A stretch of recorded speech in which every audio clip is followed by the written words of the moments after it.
it's now time to get the ball rolling for our next speaker in the house. Coming with 19 years of experience in cybersecurity, data privacy, business resilience, and much, much more, our speaker is a leader with versatility to negotiate and influence at all levels. Our session today looks upon various data security challenges across industries and industry best practices with sample case studies. Let us now invite onto our screens to kickstart her session. Please welcome Ms. Kavitha Srinivasulu. Good morning. Hope you're doing good. And I'm happy to be part of DevOps India Summit 2022 program. And special thanks to Dr. Niladri, Monisha, and the entire team for giving me this opportunity. I'm here with all of you today to discuss on an interesting topic which is emerging in the market, on completely data protection and its importance. In this digital age where as the technology grows, followed by vulnerabilities, right? So we'll see, what is happening in the market currently and how the industries are getting affected and what is this digital age is expecting from security leaders and security experts as you are. So before starting off with the session, let me give a short intro about myself, for knowing me better and where I come from. So this is Kavitha here, and I have overall 20 plus years of experience in and around cybersecurity, data privacy, and business resilience. Having experience and expertise across various domains under security, have been associated with global companies, like Wipro, HCL, and have been for some time with Verizon, Bank of America, AstraZeneca, Gabs, and currently with TCS, heading cybersecurity and data privacy for our global customers, especially in BFSI domain, driving CRO strategic initiatives. That's a short intro about myself. Looking forward for sharing some of my experience and knowledge in this data privacy area and to see, how, the experience that I had can help you in some way. And just to give you put a footnote here, based on the personal experience and personal, references, I'm sharing this views. These are completely personal and not from, not through my company or through my customers that I have worked for. Just, setting up this footnote to understand, that the views are completely, market based and on the emerging trends and risks in the market. Okay. Now, let us take a minute and see what is happening in the market currently, right?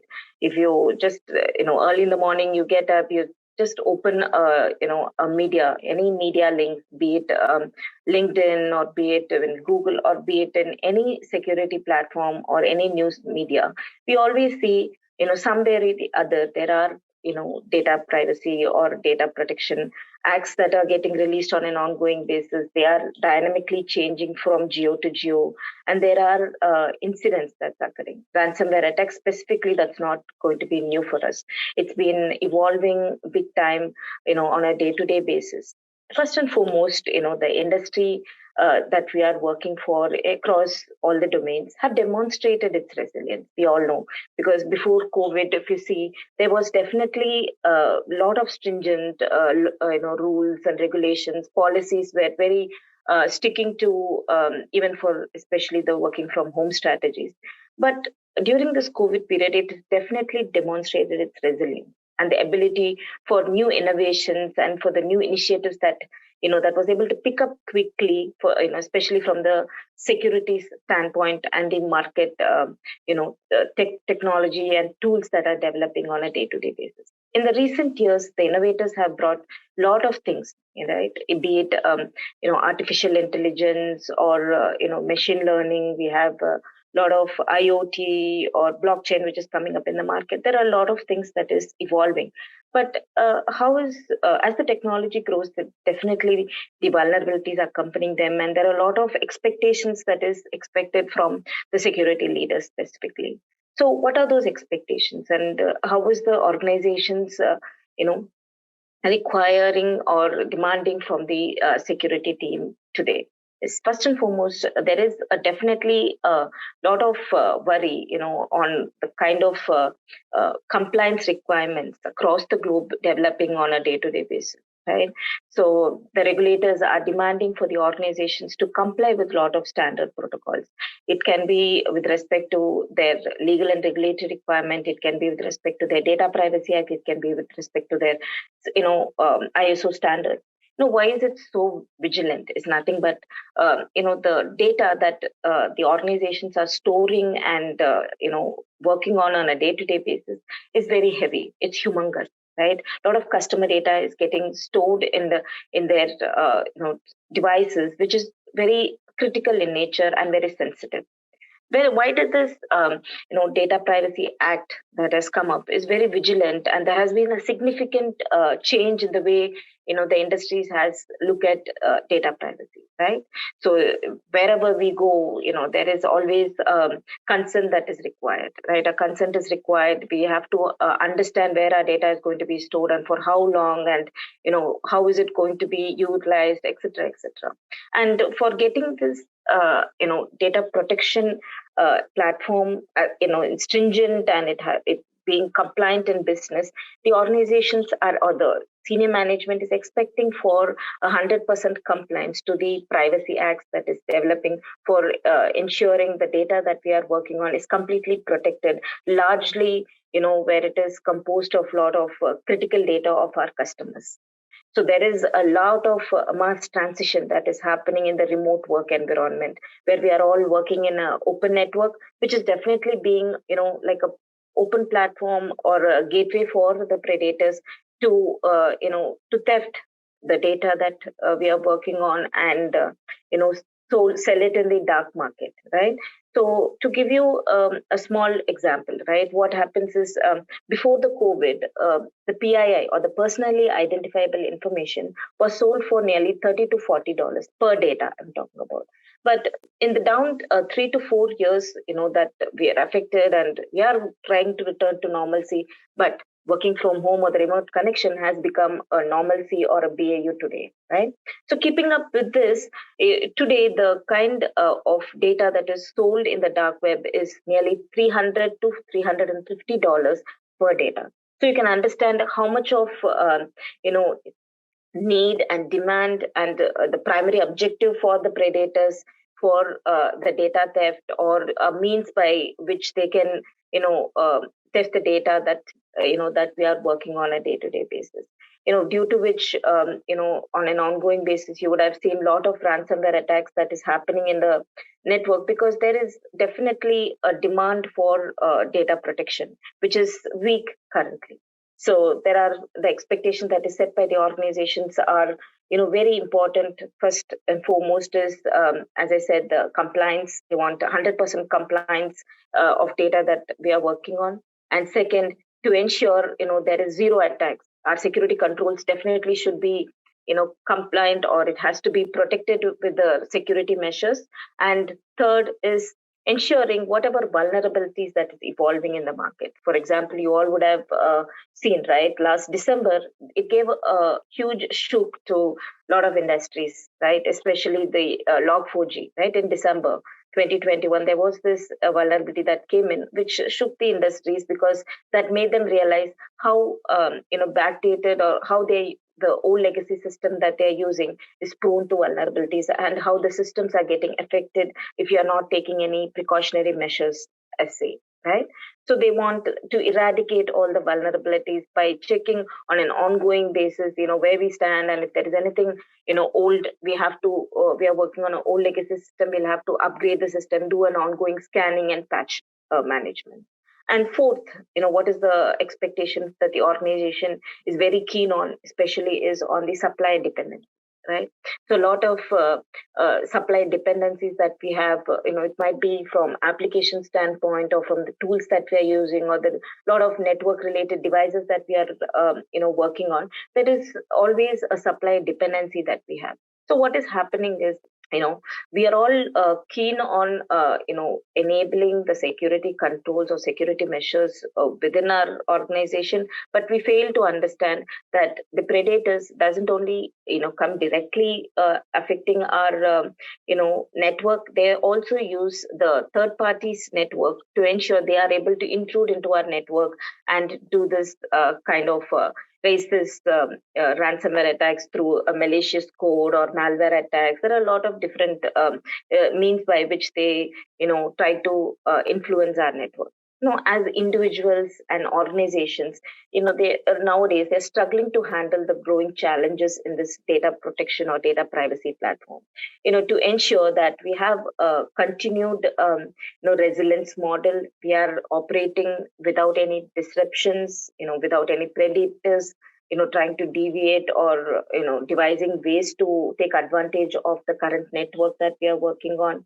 These security related, or especially the data security related issues, have coupled with a lot of technology developments, which is rapid in phase, and the adoption of the artificial intelligence, the algorithms or the machine learning, the IoT. Say there is definitely a platform or a way by which the predators are looking for finding a lot of vulnerabilities, to accompany the technologies or the upgrades that we are working on in automizing, right?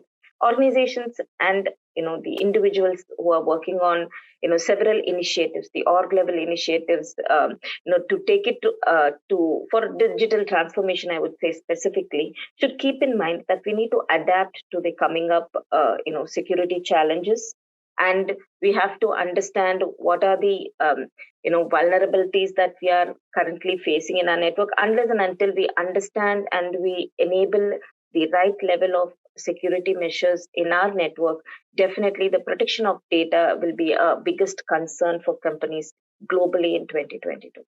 The threat of these, be it a cyber incident or a ransomware attack, data breaches, or any major technology outages, worries the companies to stay resilient in nature. So for overcoming the challenges that we are currently facing, we'll have to think about what are some of the best practices that the organization should work on to ensure we are in a position to protect the information or the data that we are working on a day-to-day basis, or especially our customers.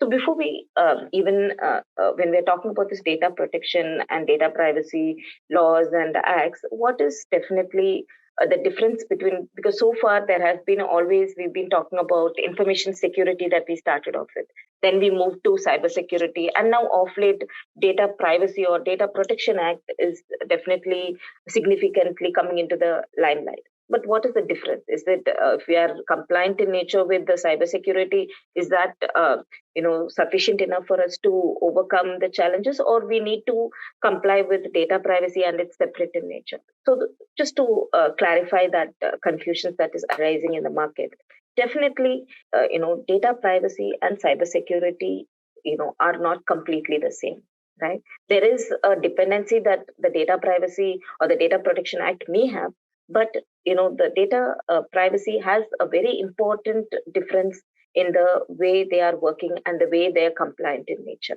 So data privacy works more on the protecting the personal data of an individual. It involves more of the legal activities and the personal information of our customers or the stakeholders, right? But cybersecurity is more clearly and more focused on protecting the assets and information of our organization. There is a slight difference. It's not like a major difference, but the slight difference is, data privacy is more on the legal and personal data information, and cybersecurity is more on the organization information and the assets that we are working on. Okay, so having said that, organizations will need to maintain and accelerate their security systems and take into account both the emerging threats and the new ways by which the vulnerabilities are evolving, for which they will have to adapt to some of the rising progress in the levels of be it the complexities, take into consideration. A key consideration would be taking into account the level of complexities and the uncertainties that the data security platform is really working on currently.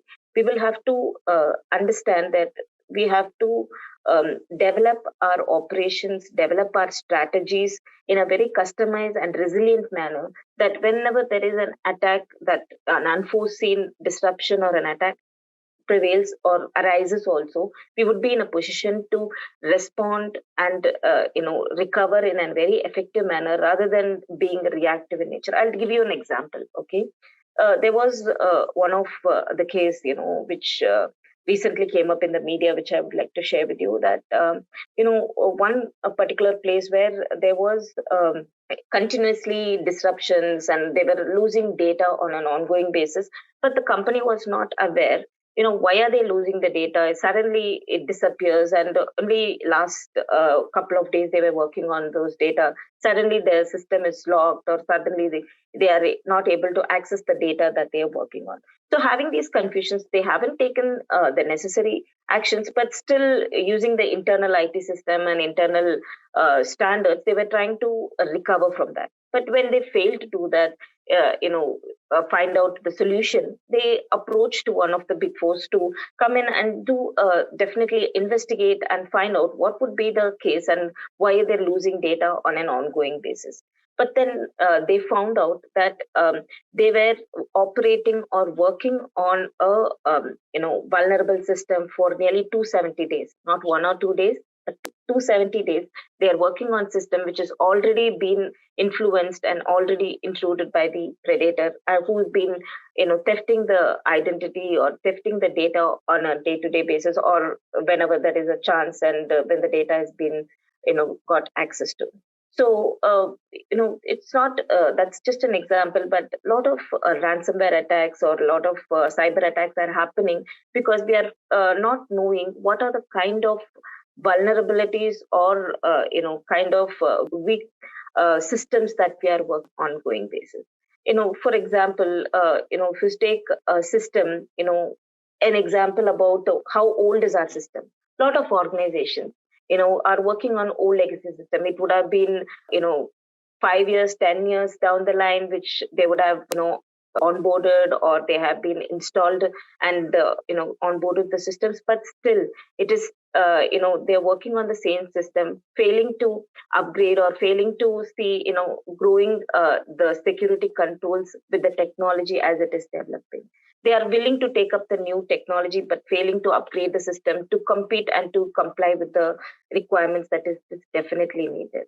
So, what are the best practices that we can, as a cybersecurity or data security experts, that we can take to overcome such challenges and ensure we are working and in a very protected environment and safeguard our data? Right? There are three, specific areas that we have to keep in mind or consider is. Physical, administrative, and technology. These are the three areas which has to be given attention to, and some of the security controls that can be implemented are, to quote a few, first and foremost is ensuring that we are enabling scan and a filter for all incoming and outgoing emails. For example, mails is one of the important means by which the phishing attack happens. Phishing, as all of you should be aware, it's a means by which the predators send some unknown or some attractive emails also. I can say, like, you have cybersecurity certifications available for 50% discount, or you've been awarded so and so, you have to click on the link to nominate yourself or to avail the offers. So we have to really think twice, think before you open any email that you're receiving, be it your personal ID or your official ID, because that is one of the means by which the predators are trying to influence, and it's like a gateway. When once you click on the link or open the attachment in an email without proper verification, that's like opening the gate for your predators to influence your system that you're working on. So please be sure that you're able to understand and know what are you seeing and what are you acting upon. Okay, that is important, as now, as per the current or the recent survey, nearly 70 to 80% of the attacks, especially these ransomware attacks, happen due to this phishing emails. So by one means by which the predators are able to win this strategy that they are focusing on. Okay, so be careful with that. And second is we will have to this is a globally accepted truth that we will have to enable strong spam filters. This is definitely for avoiding or preventing phishing emails and reaching the end users in a very safe mode. And third, would be on, as I said, in scanning and doing a regular patch updates or upgrades of your it might be an operating system or applications that you're working on. It has to be scanned and upgraded on an ongoing basis to avoid any cyber threats or cyber events that is happening. And to quote some more would be on ensuring your systems are protected by the required firewalls, and that firewalls that enabled is not enough. We'll have to ensure it is getting monitored, and a proper endpoint security is enabled to ensure, be it an internal or an external flow of traffic would be completely monitored, and it can be any issues or any unknown threats are detected will be acted upon proactively rather than being reactive post the attack.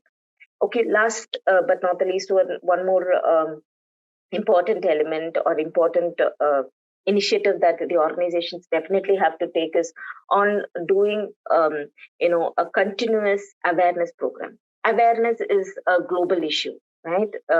It's completely been accepted by the organizations across the globe that due to insider threats, nearly 40 to 45% of the incidents or attacks happen due to insider threats as well, because the employees are not aware about what data they are working on, and is it really good for them to expose the data or upload the data in unwanted or unknown places.